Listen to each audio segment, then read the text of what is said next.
Joseph Shammy, 70 years before Roosevelt brought in Social Security, Yeah. Bismarck brought it in old age. Much more than 7 years, longer, yeah. Could you discuss what brought him about for this revolutionary change that's impacting the entire globe now, this Yeah. old age social insurance? Yeah. It's a tremendous achievement. And it is, I think, one of the flaws in the book that I don't spend as much time in as I should, and several reviewers have noticed that. Just for those of you for whom this is not household stuff, 1881, in November of 1881, the Kaiser announced that it was the obligation of the state to look after people who were sick, who had been injured at work and in their old age. And Bismarck introduced the first contributory, compulsory insurance system in the world. And it's still the basic social security system in Germany. They haven't changed it. And he does that in a very typical Bismarckian way. In 1878, he got legislation passed to forbid the Social Democrats as a party. They couldn't organize, although there was a flaw in the law and they could still run for office, which he was sorry about afterwards. So he's trying to suppress the socialists, and later on, of course, he wanted to use force to suppress them. On the other hand, he always had two strategies. One is to attract people, and the other is to threaten them with force. And whichever he used depended on the circumstances. To take away the insecurity of the working classes and say, when you are old and sick and injured, the state will look after you, struck him, who was not a liberal, as the kind of moral obligation which a good landlord has towards his peasants. And in the description to Moritz Busch, his secretary, says why he does it. Well, he said, if you take the case of somebody who's a servant at court, he's much more biddable because he's got a pension to expect. If we give our workers pensions, they're likely to be much better and not cause so much trouble. So that was the basic motivation. The fact that it turned out to be a permanent and a really important change is important. Now, why does it take so long for the United States and Britain to get to them? Lloyd George brings it in 1909, and Roosevelt brings it in with the Depression in the 1930s. Because in liberal states, it's much harder to interfere in the market than it is in an authoritarian state. Bismarck didn't care about the market. He didn't care about liberalism. He wasn't one. So obviously, you impose on the employers, you don't care about them, at cost to keep their workers happy. So I think that's part of the explanation. Does that help? Okay, this is going to be off the cuff for C.S. MGTOW. I was listening to your last video, and I'm listening to you and Coltane flail over this idea of why there is a welfare state.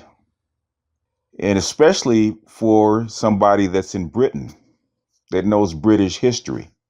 All you have to do is look to the beginning of the Industrial Revolution in Scotland, and then the Luddite movement coming out of Scotland. The Brits fought the Luddites for basically 40 years. The Luddite movement was the antithesis of the Industrial Revolution or industrial capitalism, because the machines were doing what? Taking their jobs. Now think about it. I've said this. I know people don't look at my videos, and I know people don't internalize what I'm saying, because there's not some guy with three letters behind his name, and I'm not one of those guys with 3 letters behind it. But if you walk yourself through the simple logic and use common sense, it's not very difficult. Action, reaction. You find the initial cause of the first cause, and that will give you the right direction about everything else. Industrial Revolution is a big rock. I keep saying it over and over and over again, because it separated human production from human labor. If you look at every chart, that's why I put up charts. Every chart over time, you can see that right after the Industrial Revolution, all the indicators start going crazy. Yes, there's greater wealth. Yes, there's more population. It's more population because less people die.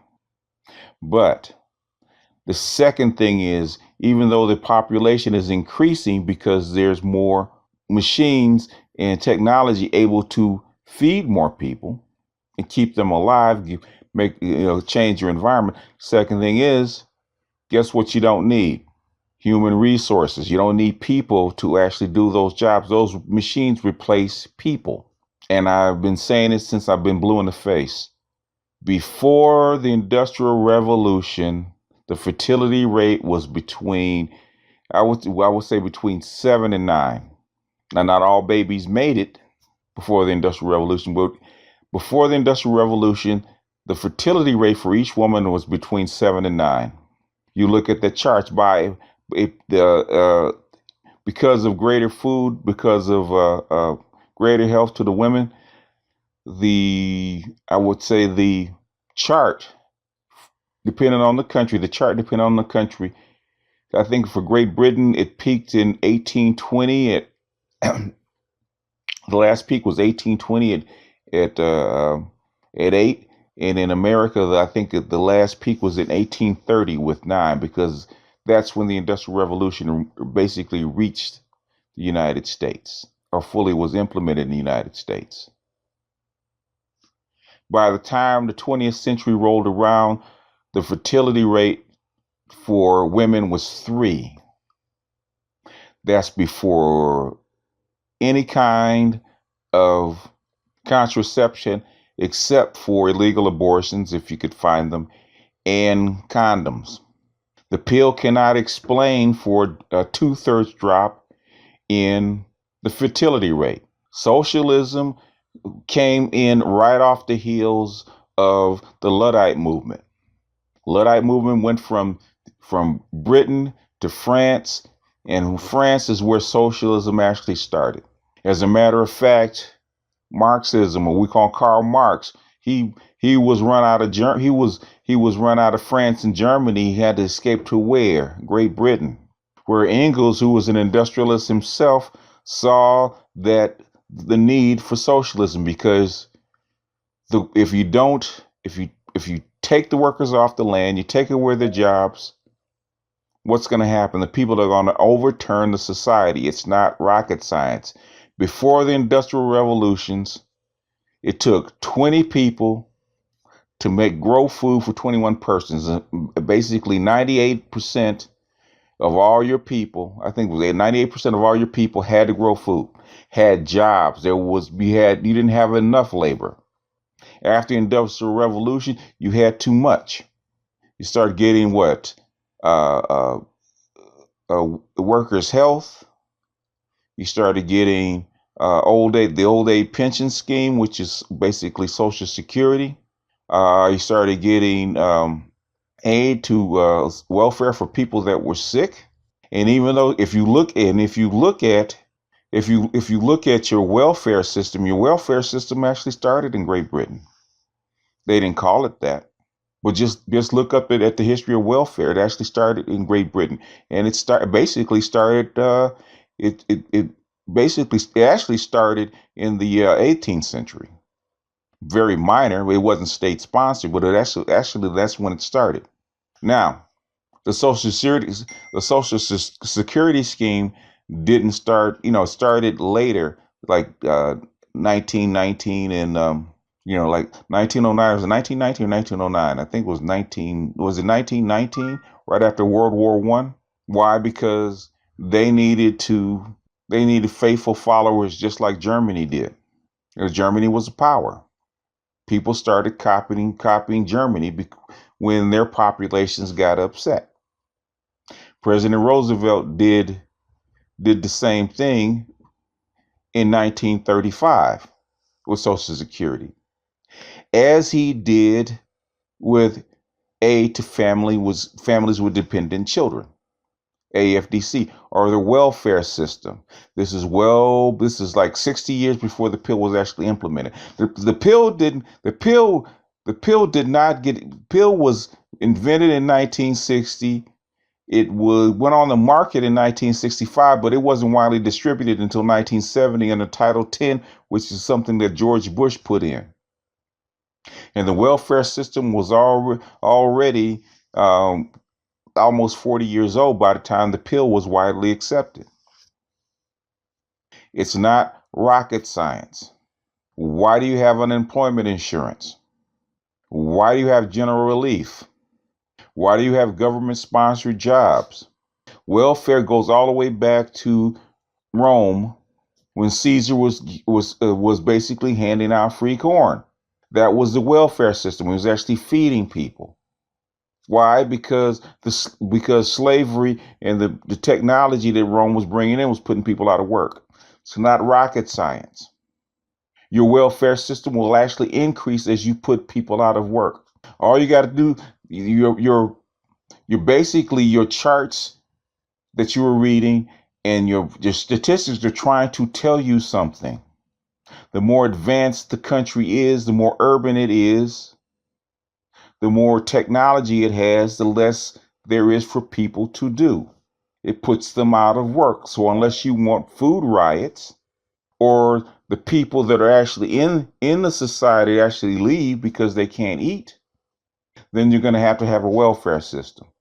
Like most countries that don't have a welfare system or have a very low welfare system are rural countries. They don't have a big urban population.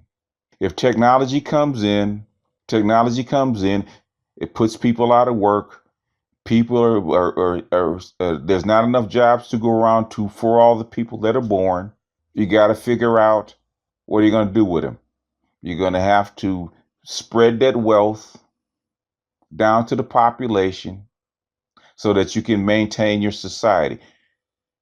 If there are no people, it's a whole thing that Henry Ford said a long time ago, and I keep hearing people argue about it. Human production is for people. If there are no people, then there doesn't need to be any production. They always say supply and demand, but it's actually demand then supply.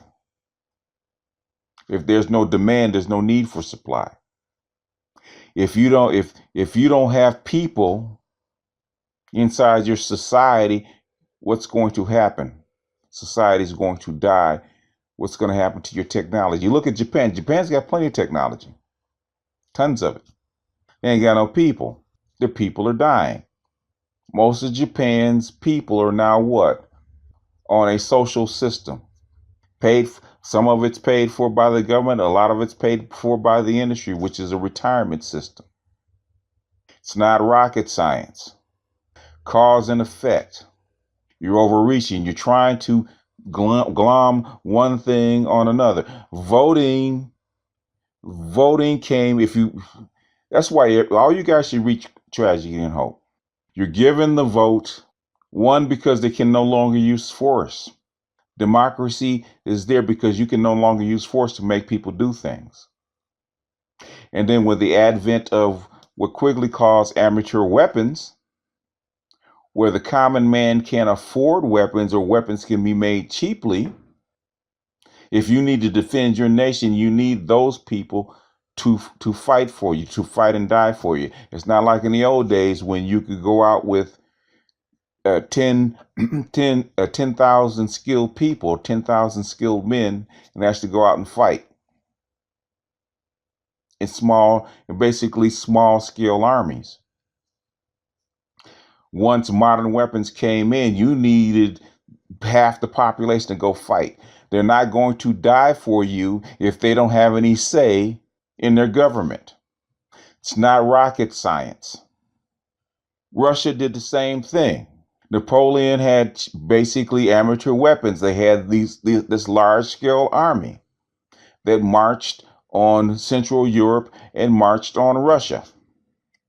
They had no choice but to employ the peasants.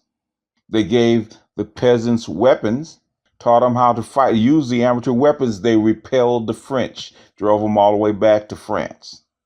But that started the ball rolling because now these peasants that can now protect themselves against the Cossacks or whoever your force is, now they're going to clamor for rights. They did it in Russia, they did it in Germany, and they did it in France. It's not rocket science. The vote is the vote because you need the participation of the people. So it's going to flow downhill. It's going to flow from the peasants or the poor people, the non-landowners, that have to defend your country, got to go and fight and die, getting the vote. And next, their women are going to clamor for the vote and eventually get it. It's going to go downhill. It's not rocket science. The welfare state is caused by the Industrial Revolution and the modern machines. In fact, it's going to get worse with the fourth Industrial Revolution, which I did put up. Nobody pays attention to it. What do you think the basic income is for? Last thing, AFDC, which is what we call, what you want to call welfare. AFDC, and I can't speak for Great Britain. AFDC came in right after Social Security in 1935. It came in 1937.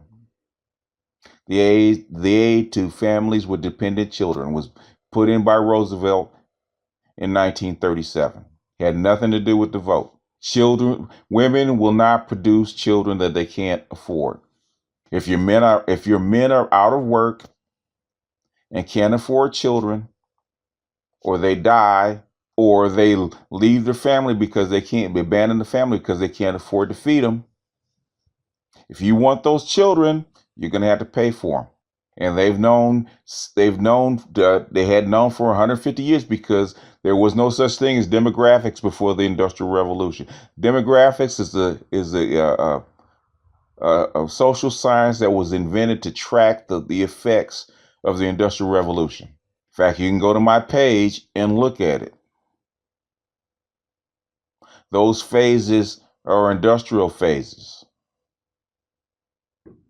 That being said, you know the number that you have to maintain a stable society. You know in Great Britain. You know in Europe because you hear it all the time. To maintain your culture, maintain your society, every woman has to produce what? 2.11 children. She's got to produce one for her and one for the guy. Otherwise, you're gonna decline, which every country in Europe is basically doing the same thing. That's how come you're importing people, which is something they're not telling you. They're not just importing immigrants because it's the right thing to do. They're importing immigrants because European women aren't having babies. You need the workers to maintain your boundaries or your societal boundaries. It's not rocket science. It's already there. If you do not pay or help these women have these children and raise these children, they're not going to be produced. If you want women to work, which is the real reason you have AFDC, because you're putting women to work. If a woman needs to work to feed herself, she's not going to have children. Marriage is declining because the only people that really need children are the state. Men don't need them. Men used to need them when it was a rural society. In an urban setting, especially a modern urban setting, men do not need children. They're a liability. A lot of things that we don't consider welfare or state welfare are. Public education is a state welfare system that the government pays for. You don't pay for a basic education. The government pays for that. That's welfare. Your health system was put in after World War II in Great Britain, right? National Health Service after World War II. What was the term that they used, if I'm not mistaken? I think the voters said, the people said, if we could spend this money killing Germans, we could spend this money saving lives. Basically, we're not going to we're not going to go die for you if you for you and your government and these fat cats that are making money if you don't put that money back into us. It's not rocket science, boss. You guys are overthinking this. But this is off the cuff and supposed to be very short. So I'm going to end it there. This is food for thought. I might, I had my subs are telling me that I need to do a rebuttal for Coltane, but doing an hour rebuttal to an hour long video is kind of messy, difficult. If I get time, I will do it because A lot of his conclusions are wrong. And a lot of his conclusions are wrong because anybody that's done mathematics knows, especially calculus. If your initial starting point is wrong, guess what else is going to be wrong? He didn't get the initial starting point. He didn't catch the first cause. It's not rocket science. Anyway, this is me. This is Black Gnostic.